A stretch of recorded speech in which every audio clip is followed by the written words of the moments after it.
Hi, my name is Matthew Silverman, and I'm one of the producers of Polystyrene. I am a Cliché, and today I am joined by. Hello, I'm Paul Sung, one of the directors.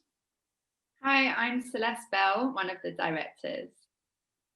Great, so let's just jump right in. Celeste, let's start with you. I'd love for you to just talk about, for the completely uninitiated, who was Polystyrene? So Polystyrene was a pseudonym. It was a character created by my mother, Marion Elliott Said. So her alter ego was the frontwoman of X-Ray Specs, which was a punk band, UK punk band that had most of their success in 1977, 1978. My mother was a singer-songwriter and as well as a visual artist and fashionista. So what compelled you to dig into your mother's personal history, like at the origin of the film? What kind of inspired you to start this project? The starting point was really my mother's diary entries. So my mother had written a retrospective look at that period of her life when she was fronting X-Ray Specs, and she wrote these short diary entries to kind of go with each of the songs on the album Germ-Free Adolescence. She'd always wanted to publish this. It was titled Diary of the 70s, and sadly she passed away before she was able to do it. I also inherited a significant archive of her work, her artistic work, so artwork, posters, poems, things like this. And I thought it would be great to put the two things together, so her diary entries and the artwork. And so I approached a friend, Zoe Howe, who's a great writer. She'd interviewed me for a book previously, and I approached her and I asked her if she'd like to work on this project with me. She did, and so we started on this book project together. And then Zoe introduced me to Paul, and very quickly the book project developed into, alongside also a film project. Gotcha. I'm curious to know at what point did you realize in your youth, you say in the film that your mom wasn't like other moms, and I'm curious to know at what point during your youth you first, if you have a memory of when you first came to that realization. I wasn't necessarily too aware of that very early on, because when you're a small child, you just take everything for granted. Your reality is the reality. I think it was when I was slightly older, it's when I'd moved to live with my grandmother, really, in Brixton in South London. I moved away from the Hare Krishna commune that I'd been living in previously with my mum. Then I was able to really understand how different our lifestyle had been and how different my mother was from other mothers, because I was going to a mainstream school in inner city London, and I didn't know any other children who had remotely the same backgrounds as me, in terms of my mother being a Hare Krishna, my mother being an artist, my mother being a singer, and there was no one else. So I think that was the big kind of rude awakening, let's say. Yeah, definitely. Paul, I'd like to know from you sort of what your consciousness or understanding or knowledge of Polly was before signing on to the project, what you knew about her at that time, and then maybe what you came to learn through working with Celeste. Yeah, I mean, my knowledge wasn't extensive. I knew O Bondage and I knew the album, but hadn't listened to it, certainly as much as I would listen to it. And I think that's always of interest for me with a story, that you go into something wanting to know more, and in that way, your perspective on it as you're making it can align with sections of the audience who maybe don't know about something. So Celeste and I met towards the end of 2016. Zoe had introduced us. Because Zoe and I'd had a chat, we'd done this Q&A together, and I'd said to her, if you ever have any ideas for music documentaries, let's have a chat. So she had 3 good ideas. Polly was obviously the best of the ideas. And so we met in this cafe and we sort of had a little chat about, the type of film we might make. And as Celeste said, very quickly, it sort of gathered momentum. We did a crowdfunding campaign. And as I was going along, I mean, the things obviously that I didn't know about the story are things that in some ways, you know, there were certain things that only Celeste knew. There were certain things that only close members of the family might have known. And it was interesting because there's a lot of sort of mistruths out there. And if you look on the Wikipedia page about Polly, it says, you know, that her father was a Somalian aristocrat, you know, and I remember very early on Celeste just saying, no, that's just, you know, I think maybe she'd said that in an interview as a joke, and, you know, some gullible journalist had believed it. But I think, you know, one of the main things that drew me to the story was, you know, the issues around identity, and, you know, Polly growing up, you know, growing up on a council estate, you know, in a working class community, but being biracial. And the thing I related to initially about the story is having a similar experience, you know, being half Chinese, Singaporean, and half British, and not really fitting in anywhere, you know. And I think partly we look at that in the film. One of Polly's poems, Half Caste, talks about that idea that you know, not quite fitting in with, you know, one side of your identity, but then not fitting in with the other one, and the kind of the conflict that causes, not just externally but internally. And, you know, she was an outsider, you know, she remained an outsider. I'm always drawn to those kind of stories. Yeah, absolutely. I think that there are so many different aspects of Polly's story and legacy that mean something to individual people. And she's touched a lot of kind of different disciplines, you know, from art to fashion, obviously music. I'm curious to know from each of you, from your perspective, like what part of her legacy is kind of at the forefront of your mind, or what part of her legacy is most meaningful to you? I think it's really hard to kind of pick one, because she was so prolific in many areas. I would say though it was her writing, primarily. You know, she was a fantastic lyricist, a great poet as well. She was always writing poetry throughout her life, short stories, even fiction. But she was really, really, you know, one of the, I think, best songwriters of that era, especially when we think about punk music. I don't think there were any other artists that were writing about what she was writing about. And I think that, you know, one of the best things about my mother's writing was the way that she was able to take topical subjects, so, you know, or even let's say political subjects, but the way she expressed, you know, these kind of strong ideological concepts was in a humorous, ironic way. She wasn't overly, she wasn't preachy, she wasn't, you know, too earnest. There was a lot of humor. I think that's a really hard balance to come to strike. So I think, yeah, she was, as a lyricist, is probably, you know, if you're first gonna, if you don't know anything about Polystyrene, I would say, you know, check out her lyrics, check out the songs, especially on the album Germ-Free Adolescence. And I think, you know, most people will be blown away about how great a songwriter she was. And for me, I think I agree with all of that, but also the idea that she didn't wait for permission to make art. You know, she just went out and did it. And, you know, we live in through a time where in some ways it is easier to make art in terms of having things like the internet and the tools that provides. But, you know, in terms of making things and getting funding for things, I think a lot of people can be put off because, you know, they don't get that sort of thing. I think what Polly inspired in me was that, you know, she could do all of this stuff as well as being a great songwriter, and, you know, she could design the artwork, she put the band together. You know, it wasn't a case of having a manager that would, you know, come along and pick the people. Like Polly did that. And so I think, you know, the tools that she gave people, the empowerment to be able to, you know, just go out there and just do it. And, you know, given, you know, the problems that she experienced in her lives of her mental health, you know, to still get as far as she did, is just, you know, fantastic and an inspiration. Yeah, there's actually, you know, a lot of young people today that her kind of heritage and legacy has been passed down, and they identify with her in many different respects. I think, you know, as being a punk of color, it is very, very meaningful to a lot of people today that she was a real trailblazer in that sense.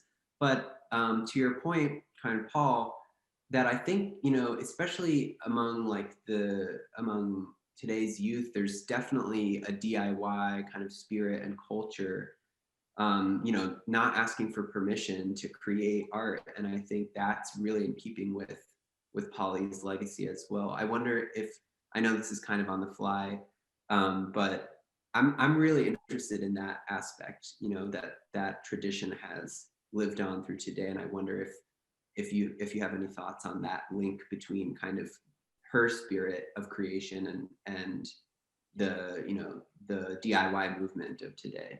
I mean, I think you're spot on there, Matthew. I think it's you know, being an artist. One of the problems I think, you know, everybody comes up against is how you put your work out there and how you get it released and how you get it seen. And you know, one of the biggest things that prevents that are gatekeepers. You know, whether those gatekeepers are record labels, whether they are funders, whether they are TV broadcasters. But the thing is, now in this modern age, there are ways to get around those things, you know, circumvent record labels, because you can release things yourself, you can fund things yourself through crowdfunding.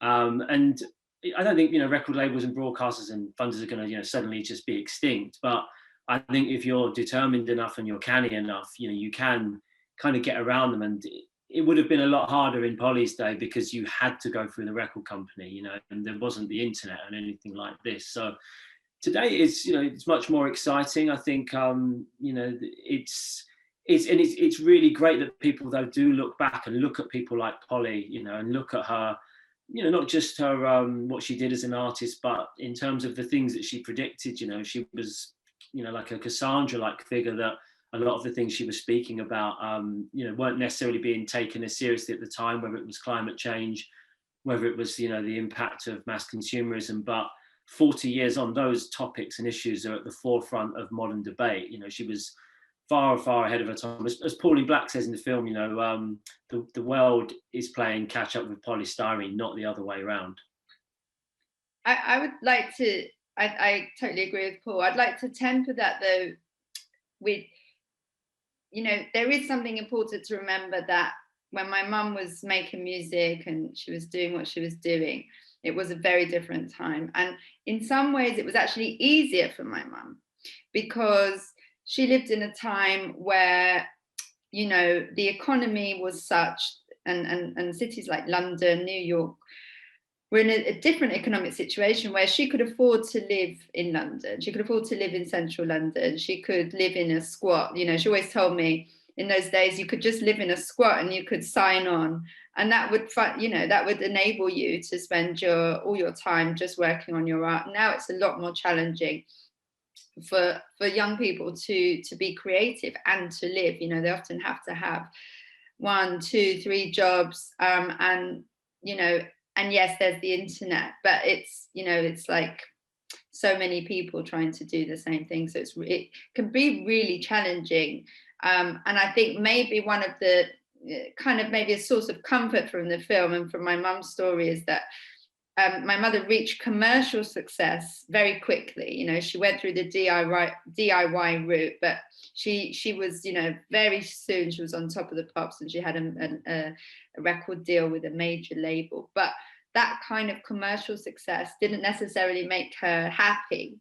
I think she was a lot happier as an artist when she was actually doing it herself and really on the underground. So I think, you know, maybe that can be a source of comfort for a lot of people, because it's like, you know, maybe it's harder to be commercially successful nowadays. I think for musicians, it's really hard to get yourself out there. So, you know, but in terms of the community around you, you can build that yourself.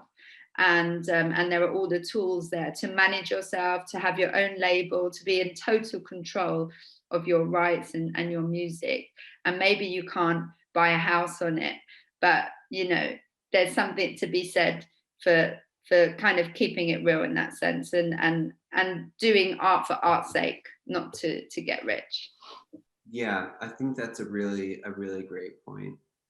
And the point you just made actually brings up a question that I mean to ask Celeste, is that, you know, Polly's story is obviously very unique in many aspects, but I think that the media kind of obsession surrounding her is not a new phenomenon. You know, in fact, it's very common and has been kind of a constant, especially among women in music for decades. You know, you think of people like Amy Winehouse, or even, you know, I just watched the Britney Spears documentary from the New York Times, and you know, I was wondering if you saw your Polly's brush with fame and kind of what happened with regard to the media as part of that tradition of the media kind of obsessing and in some regards even torturing, you know, standout women in music.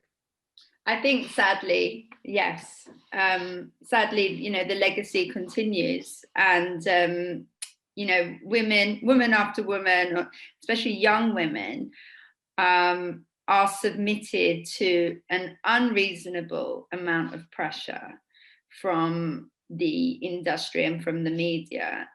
And it seems to be that, you know, it tends to be women that will experience, you know, the only way to really call it is to call it as it is and say it's sexism. You know, it's sexism in terms of how women in not just music, but this would be film, women in the public eye are portrayed in the media. So I think, you know, when it comes to interviews and journalists, and the attention is always focused on a few areas for women, and it will be often the way they look, or it will be their romantic life, and these are kinds of issues, or whether they want to have children or not, or, you know, or how do they cope with aging, and, you know, all sorts of questions that journalists never think to ask men. And it still continues. I think, you know, you mentioned Amy Winehouse and Britney Spears. You just have to watch interviews with them, you know, these old interviews, to see some of the ridiculous, inane, and frankly rude questions that journalists were asking them, and not just male journalists, female journalists as well. So, you know, it's really shocking. It's really outrageous. I think we still need to be angry about it, because nothing's really changed, and it has a huge impact on mental health of artists, especially, again, these young women who are quite vulnerable. You know, it's not just young women who are vulnerable, but, you know, being submitted to this kind of pressure will have a huge impact on mental health. And, you know, there's a lot of talk in the music industry about being conscious of mental health, but I think there's a long way to go. And it's not just the music industry, it's the whole media industry that needs to really look at this. Yeah, absolutely. Just quickly, you know, you mentioned mental health. I wonder if, you know, there's obviously such a greater kind of social consciousness with regard to mental health issues today than there was, you know, when Polly was back in her heyday. You know, she obviously was the victim of having suffered several misdiagnoses from the system. You know, I wonder, have you given any thought to like how things might have been different from her for her if she had been around today? Have things changed substantially in that field or not? Well, when I was working on the book with Zoe, I interviewed a mental health expert who was an expert on mental health and race.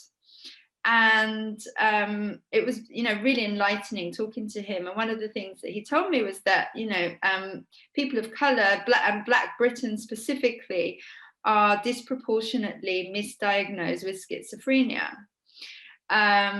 So that's, you know, there is a kind of institutionalized racism at play, I think, when it comes to diagnosis of mental health issues. That's something that continues to this day, and it, you know, was an issue when my mum was young, and it still is. So that's something really important to take into consideration. And I think, although there is a greater awareness of mental health issues, let's say, and, you know, people maybe feel less stigma today to say I have a mental illness, you know, My mum felt a lot of stigma at the time. It was not something she felt comfortable with, and she couldn't be open about it. And again, the way the media dealt with her struggles was to sensationalize and even, you could say, make fun of, mock some of her experiences. So that was really hard for her. But I think, yes, maybe we pay a lot more lip service to mental health as a society. But I think the pressures are there still, and the pressures are even greater for young people. So we're facing like a mental health epidemic, actually. So I don't know if it would have been easier in that sense, but at the same time, maybe she would have been able to she would have felt less stigma, and she could have maybe been more open about talking about it, at least. We're just about to run out of time, so I did want to ask what your favorite Polystyrene song is and why. It could be with X-Ray Specs, it could be solo. Just really curious to hear. I was going back yesterday and reviewing, and I really, really like, I think maybe you'll remember I was like pushing for this to make it into the film at several points, but I'm actually, did Hip City make it in towards the end? Yeah, Hip City's in the New York section. Yeah, I can never remember, but I adore Hip City, and the reason being because somehow it's a very simple song lyrically. There's a lot of repetition, which I personally love. Like from music, I love when things are repeated.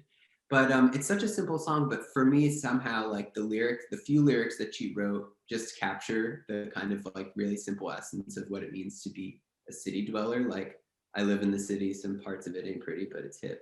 Yeah. For me, it kind of captures everything, and I love that song. But yeah, I'd love to hear what songs you like. My favorite song changes constantly, so it depends on what mood I'm in, and also maybe what's going on in the world. I'd have to say, because of everything that's going on in the world right now, it has to be Gem for Adolescence, because the great thing about my mum's songwriting was that those songs were so topical, and it doesn't matter what's happening in the world, you can say, oh, my mum wrote a song about that.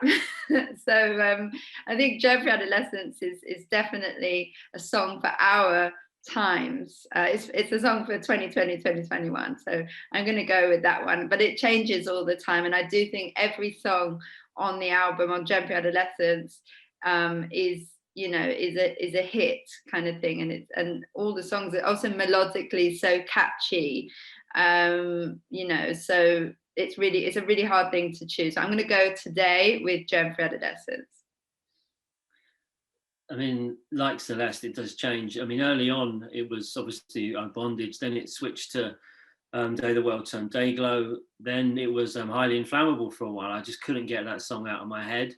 I'm going to go, though, with, Day the World Turned Dayglow, just because every time I still listen to it, it just, gets my heart going.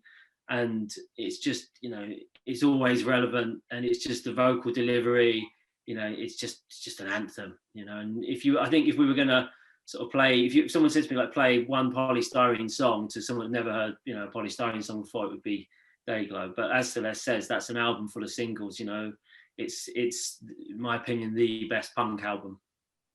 Oh yeah, I mean, one right after the other. I think anyone who's after, hopefully after this, or maybe seeing the film, goes to listen, I think they'll be struck immediately by how every song captures some important, relevant theme and is like uniquely catchy. Yeah, Dayglow is incredibly cinematic. Also, the writing, like it's epic, a real epic piece. But yeah, I think those are great answers. Anyway, I think we're out of time. Sadly, I wish I could keep talking to both of you. I feel like, we've been working on the film all this time, but I really like hearing from both of you. So thank you for joining me. And I just like to thank, now towards the end, our incredible team. We've got so many people to thank, but definitely want to make sure that we thank our funders, Sky, Creative Scotland, and BFI Doc Society. as well as our supporters on Indiegogo and Patreon, and our private investors as well. And to the entire Polystyrene team, thank you very much. And we hope you enjoy the film. Thank you, Matthew. Thanks.